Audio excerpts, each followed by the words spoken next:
صرف بواسیر کے لیے آپ ایک بار 1 ہفتہ یہ طریقہ استعمال کر کے دیکھ لو. صرف پانی کے ساتھ بواسیر کا علاج. کس کے ساتھ؟ 1 گلاس پانی کو کوشش کرو کہ میں نے 100 گھونٹ میں پینا ہے. کتنے گھونٹ میں؟ 100 گھونٹ میں. یقین جانو مجھے بہت سارے لوگوں نے بتایا، اس کو بھر دو، بہت سارے لوگوں نے بتایا کہ ڈاکٹر صاحب وہ جو پانی گھونٹ گھونٹ پینے کا آپ کا طریقہ ہے نا، بڑا فائدہ ہوتا ہے اس سے. یہ جس کو گینٹیا تھا نا، وہ گینٹھی والا بھی یہی علاج کرے، جس کو بواسیر ہے وہ بھی یہی علاج کرے، اور جس کو قبض ہے، جس کو وہ بھی یہی علاج کرے. یہ پانی ہے، اس کو ہم نے 100 گھونٹ میں پینا ہے. کتنے گھونٹ میں؟ 100 گھونٹ میں.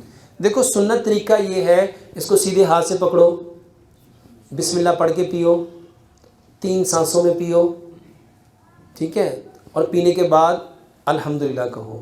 یہ ہے سنت طریقہ. بیٹھ کے پینا، سیدھے ہاتھ میں پکڑ کے پینا، بسم اللہ پڑھ کے پینا، 3 سانس میں پینا، اور پینے کے بعد الحمدللہ کہنا. یہ کیا ہے؟ یہ سنت ہے. یہ 100 گھونٹ جو میں بتا رہا ہوں یہ میرا تجربہ ہے، یہ میرا تجربہ ہے.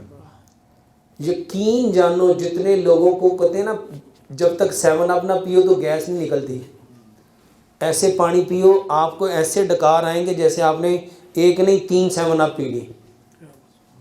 کیسے پینا ہے یہ ذرا دیکھیے گا. بسم اللہ.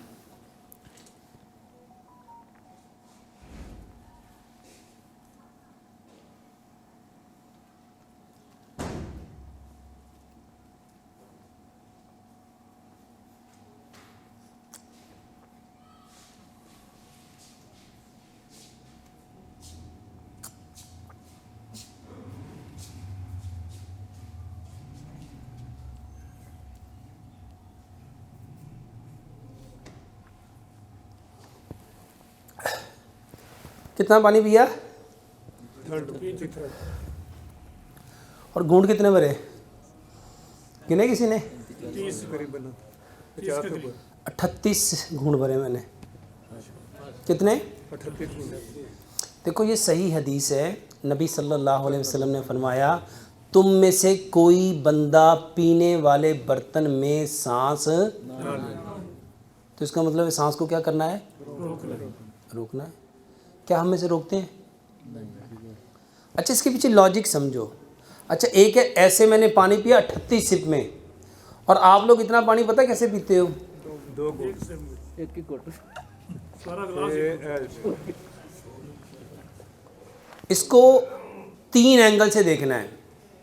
پہلا اینگل، ابن خلدون نے تاریخ لکھی، وہ اپنی تاریخ کے مقدمے میں لکھتے ہیں کہ جو شخص جس جانور کی طرح کھائے گا اور پیے گا وہ ویسے ہی بن جائے گا. جو شخص جس جانور کی طرح کھائے گا اور پیے گا. میرے محترم بھائیوں، ابن قیم زاد المعاد کے اندر لکھتے ہیں جو پانی کو چوس چوس کے پیے گا وہ اپنے بدن کی ساری بیماریاں بہا کے لے جائے گا، اور جو پانی گٹ گٹ کر کے پیے گا وہ اپنے بدن کو بیماریوں سے بھر لے گا. اس طرح پانی کون پیتا ہے؟ چڑیا. اس طرح پانی کون پیتا ہے؟ چڑیا. اچھا جو بہترین پتلی کمر والے جانور ہیں جیسے شیر ہے، چیتا ہے، لیپرڈ ہے، ہرن ہے، بلی ہے، یہ پانی کیسے پیتے ہیں؟ زبان لگاتے ہیں پھر اٹھا لیتے ہیں، پھر لگاتے ہیں پھر اٹھا لیتے ہیں، پھر لگاتے ہیں پھر اٹھا لیتے ہیں. ان کی کمر پتلی ہے. اور جو جانور ڈیگ لگا کے پانی پیتے ہیں جیسے گائے، بیل، اونٹ، زرافہ، گیندا، وہ پانی کیسے پیتے ہیں؟ یہ دیکھو مجھے کیا آیا. جو جانور ڈیگ لگا کے پانی پیے گا اس کا پیٹ اتنا پھول جائے گا، اور جس کا پیٹ پھولے گا میرے محترم بھائیوں کبھی بھینس کو دیکھو، گائے کو دیکھو، جب وہ سٹول پاس کرے گی تو اس کے جو ریکٹم کے مسلز ہیں وہ سارے کے سارے کیا ہوں گے؟ باہر نکل آئیں گے. میرے محترم بھائیوں جب آپ پانی کو ایسے چوس چوس کے پیتے ہو نا تو آپ کے منہ میں سلیوری گلینڈ ہے. آپ کے منہ میں کیا ہے؟ سلیوری گلینڈ ہے. ان میں سے ایک سیکریشن نکلتی ہے جس کو سلائیوا کہتے ہیں. جس کو کیا کہتے ہیں؟ یہ وہ سلائیوا ہے جس کے بارے میں پیارے پیغمبر جناب محمد صلی اللہ علیہ وآلہ وسلم نے جب وہ حضرت علی رضی اللہ تعالیٰ عنہ کی آنکھیں خراب ہوئی تھی تو نبی صلی اللہ علیہ وسلم نے اس کے آنکھوں پہ کیا لگایا تھا؟ وہ یاد ہے ایک صحابی کی آنکھ پہ تیر لگا، ڈیلا باہر آ گیا تو نبی صلی اللہ علیہ وسلم نے کیا لگایا تھا؟ ایک واقعہ اکثر سنایا جاتا ہے غار ثور میں ابو بکر صدیق کو جب سانپ نے کاٹا تھا، یہ واقعہ کہتے ہیں سند کے اعتبار سے صحیح نہیں لیکن مثال کے طور پہ آپ کو بتا رہا ہوں کہ جب وہاں پہ سانپ نے ابو بکر صدیق کو کاٹا تو نبی صلی اللہ علیہ وسلم نے کیا لگایا تھا؟ اچھا اس لعاب دہن سے ان کی آنکھ ٹھیک ہوئی؟ میرے محترم بھائیوں یہ سلائیوا نہیں ہے، اس میں 18 دوائیاں ہیں۔ اس میں کتنی دوائیاں ہیں؟ اب میں آپ کو چھوٹی چھوٹی چیزیں بتاتا ہوں۔ کبھی جانوروں کو زخم ہو جائے تو وہ زخم پہ کیا کرتے ہیں؟ وہ چاٹتے نہیں ہیں، اس پہ دوائی لگاتے ہیں۔ اس پہ کیا لگاتے ہیں؟ یہ جو پانی ایسے گھونٹ گھونٹ کر کے پیا تو میں نے اس پانی کے ساتھ اندر کیا لے کے گیا؟ یہ جو 32 بار چبانے کے پیچھے کانسیپٹ ہے، بھائی صاحب 32 بار چباؤ گے تو وہ سلائیوا کے 32 ڈراپ اس میں شامل ہوں گے، اور یہ سلائیوا میں 18 قسم کے انگریڈینٹس ہیں، اور آپ حیران ہوں گے مٹی کے جتنے انگریڈینٹس اور اس سلائیوا کے جتنے انگریڈینٹس یہ دونوں 100% ایکول ہیں، یعنی جو میرے جسم کو چاہیے وہ سارے کا سارا کس میں ہے؟ سلائیوا میں۔ اور ہماری بدقسمتی یہ ہے کہ ہم کھانے کو چباتے، اور یہ جو سلائیوا ہے یہ موقعوں کو ایسے جھاڑتا ہے، یہ الکلائن ہے۔ یہ کیا ہے؟ الکلائن ہے، اور جب آپ کے جسم میں تیزابیت بڑھتی ہے، ایسڈ بڑھتا ہے تو اس کی وجہ سے آپ کو بواسیر بھی ہوتی ہے اور موقع بھی ہوتے ہیں۔ تو اگر ہم ایک لقمے کو 32 بار چبائیں اور ایک گلاس پانی کو کتنے گھونٹ میں پئیں، یقین جانو آپ کر کے دیکھ لو 100% آپ ٹھیک ہوں گے، 100% آپ ٹھیک ہوں گے۔ اور اس کے علاوہ ایک گلاس پانی لو، اس میں 1 چمچ اسپغول کا چھلکا ڈالو، 1 چمچ تخم مرنگا ڈالو، 1 چمچ اس میں زیتون کا تیل ملاؤ اور 2 بڑے چمچ اس میں گڑ ملاؤ۔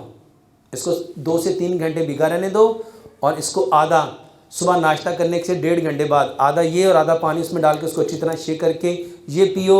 یہ بواسیر کا بہترین، مسوں کو جھاڑنے کا بہترین علاج۔ اور اس کے علاوہ رات کو 7 انجیر لو، پانی کے اندر اس کو ڈپ کرو، ساری رات اس پانی میں پڑا رہنے دو، صبح اسی پانی میں گرینڈ کر کے نہار منہ یہ لو، بہترین علاج۔ اس کے علاوہ یہ جو گنے کا رس ہے، گنے کا رس، 1 گلاس گنے کا رس لو، 6 انجیر لو، 2 انجیر پہلے کھانی ہے، پھر گنے کا رس پینا ہے، پھر 2 انجیر کھانی ہے، پھر گنے کا رس پینا ہے، اور اینڈ پہ پھر 2 انجیر کھانی ہے۔ 3 دن یہ کر کے دیکھو، اس کا بہترین علاج۔ اور اس کے ساتھ میرے محترم بھائیوں انجیر کو زیتون کے تیل میں ڈپ کر لو۔ ابھی آپ کے یہاں گجرات کے ایک بھائی گیا، وہ کہنے لگا ڈاکٹر صاحب میں سعودیہ سے آیا ہوں صرف آپ کا شکریہ ادا کرنے، کہتا مجھے اتنی پرانی بواسیر تھی کہ میں دوائیاں کھا کھا کے تنگ آ گیا تھا، میں نے صرف 3 دن، آپ نے وہ ایک یوٹیوب پہ بتایا کہ انجیر کو زیتون کے تیل میں ڈپ کر لو، 2 انجیر صبح، 2 دوپہر، 2 شام، میں نے صرف 2 دن وہ کھائیں اور میرے موقع جڑ گئے۔ اس کو اس نیت سے لینا ہے، اس نیت سے لینا ہے کہ زیتون کی اللہ سبحانہ وتعالیٰ نے قرآن میں، اور انجیر کے اللہ سبحانہ وتعالیٰ نے، اور نبی صلی اللہ علیہ وسلم نے فرمایا زیتون کو کھاؤ بھی، پیو بھی، اور اس کا مالش بھی کرو کیونکہ یہ مقدس درخت کا تیل ہے، اور انجیر کھاؤ کیونکہ یہ جنت کے میووں میں سے ایک میوہ ہے۔